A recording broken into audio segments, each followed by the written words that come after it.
Hello everyone, I'm Candace. And I'm Sarah. And this is Late Night Lit. Tonight we're drinking some Syrah. So, November is Food Month at Late Night Library. And in lieu of that celebration, Sarah and I have been reading MFK Fisher's The Gastronomical Me. Let's move on to a different book that I'm reading that Sarah's not reading, but I'm sure she could contribute to this conversation. Well, I've eaten at Taco Bell, and I know True. the book talks about Taco Bell. So Grand Forks is in North Dakota, where author Marilyn Hagerty writes as a journalist for a small town paper. Would you call it a town or a city? Okay, well, Seems like a small city by her writing. by North Dakota standards it is, Yeah. too, I think, because it's where the University of North Dakota is. So Right. it's like one of the intellectual centers of North Dakota, and culinary, surely, as well. Right. So Marilyn got some publicity recently in the last couple years for a Olive Garden review that she wrote. Then she got this book deal, which is a collection of her reviews beginning in 1987 and moving along. And I'm only about a third of the way into the book. But Good for Marilyn, right? seriously good for Marilyn because she's doing something really different and she's doing something really important. And I really appreciate it as a reader. Her reviews, I feel like, are sort of like how-to instructions for people who have never eaten out in their lives. They're like, this is what happens when you go to Subway. You walk up to the counter, there are these options, you get to choose lettuce, tomato, pickles, onions, and it's overwhelming if you've never been to a Subway. And you can have oil and vinegar and salt and pepper. Right. It doesn't have to. Here's the thing. We think we're so jaded now, you know, with our Instagrams and our Foursquares and whatever the hell else the kids are doing. But there was a time when Subway was world shaking. When the idea that you could tell someone specifically what to put on your sandwich and watch over them like a demigod as they made it, that was new. And this is like a record. And everyone has a first time at Subway. That's true. Right? But when Subway hit Grand Forks, North Dakota, that was a huge deal. Yeah. You know, these people had never experienced anything like that before, it sounds like, from this review. I don't want to make generalizations. My favorite so far is the Taco Bell review, which I will read an excerpt from. I'm really excited about this. I haven't heard it yet. The first time I ate at Taco Bell, I had a Taco Light, $1.49 in parentheses. Just she includes all the prices too for everyone, and a cheese tostado, 79 cents. I was with Barbara Lander and her granddaughter. We agreed the restaurant seems like a cool oasis on a hot day. Aww. It's decorated in soft pastel tones of peach, lavender, blues, and greens. There are artificial cactus and desert flowers and a nice tile floor to carry out the Mexican theme. On my second visit, with Constant Companion, which I believe is her husband. She always refers to him as Constant Companion. It could be Chex Like, it what could if her be husband's Chex sitting Bro. sadly at home while she's at Taco Bell? I asked for the chicken fajita, $1.49. I'm impressed that Taco Bell's prices have not really raised much. No. This was 1989 that this was written. This was 24 years ago, and I don't think the prices have really gone up that much. So, and a bean burrito, 79 cents. Yeah, they're like 89 cents now. Right, yeah. So Way to go 10 cents Taco in Bell 24 for years. not giving in to inflation. I love Taco Bell. I like the fajita and burrito combination better than the taco and cheese tostada. It was more substantial. I have yet to try the Mexican pizza, but I intend to do that on the recommendation of Marlo Gade.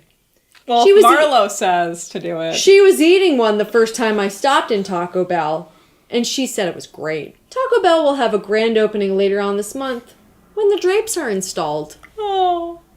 I feel like I shouldn't be laughing, but it's like, I'm not laughing out of, like, derision. I'm laughing out of pure joy. Pure joy, because Yeah. she really is bringing something to this community. Yeah. And it seems that she's gotten a lot of slack, because I think, you know, literary people might feel like They're like, oh, she's an not bringing adorable anything lady. artistic to the food review, right? And then the food review has turned into this very hyper-literary phenomenon. Yeah. But you know what? She's bringing something really important to this community of people who don't have access to gourmet food. They have access to fucking Taco Bell and Subway The people and, need to you know, know. DQ. It's also, I'm sure, is dealing with people who are lower income, who, like, when they go out to eat, it's a big fucking deal. Yeah. And then, you know what? It's the same fucking deal for me. Because I don't have a lot of money either. And when I go out to eat, I spend a lot of time thinking about where I want to go how much money I want to spend, because like this is like a once in a 2-week thing. And I think that's what's happening in Grand Forks too. These people really want to know, where can I go get a bean burrito for 79 cents and experience like a decent ambiance? And what's the best Grand combination? Forks? Which is more substantial for my $3? It's true. I was thinking about this recently too, because I went to the mall. And whenever I go to the mall, I want to get a Cinnabon. It's just like a Pavlovian response. So actually, I went to the mall like twice in 2 days, and I didn't get a Cinnabon the first day, and then I went home, and I was like, oh, fuck. What if I never go to the mall again, and I missed my chance for Cinnabon? It's a tradition. And the next day I was near the mall, and I was like, all right, it's happening. I know what I want out of life.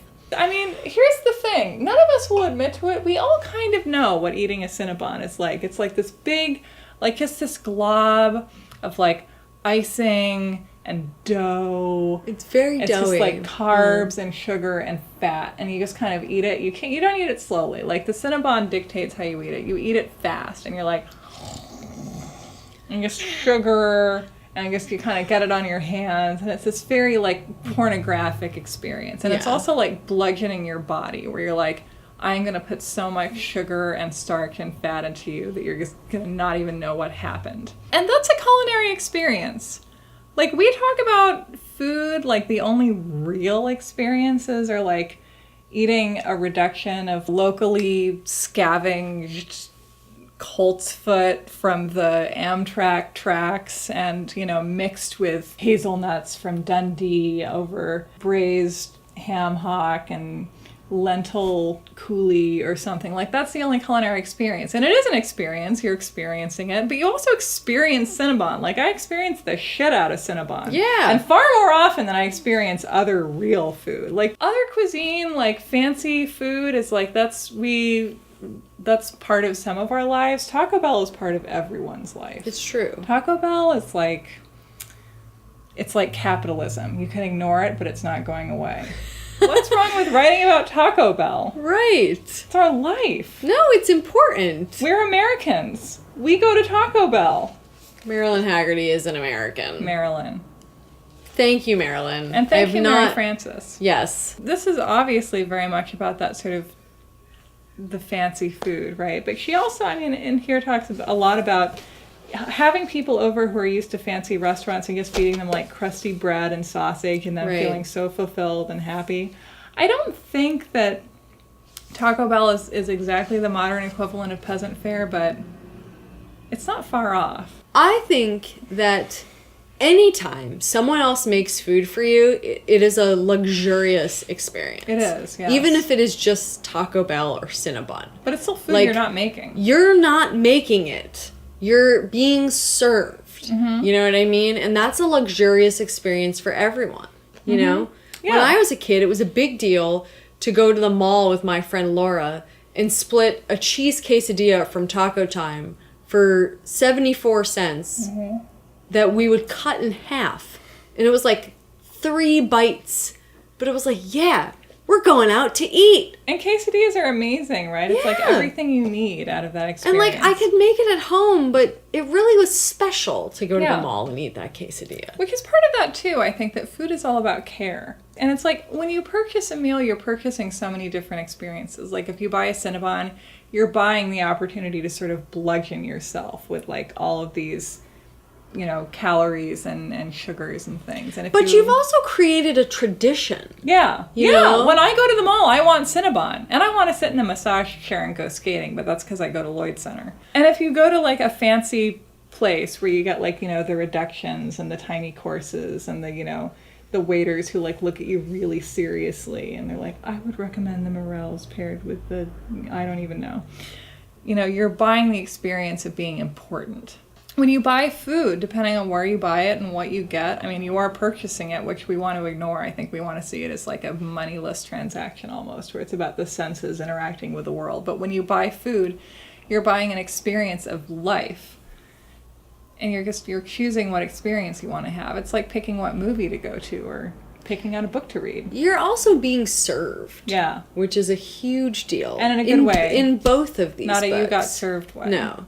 But to me, I think that like the soul of eating out is like you are paying for the experience of someone caring about what your stomach wants. You are paying for a person to come to you and give you silverware and plates that you don't have to clean and act like they give a shit about what you put in your body. I mean, that's worth money. It's huge. Also the food, but I think that's an equal part of it. Right.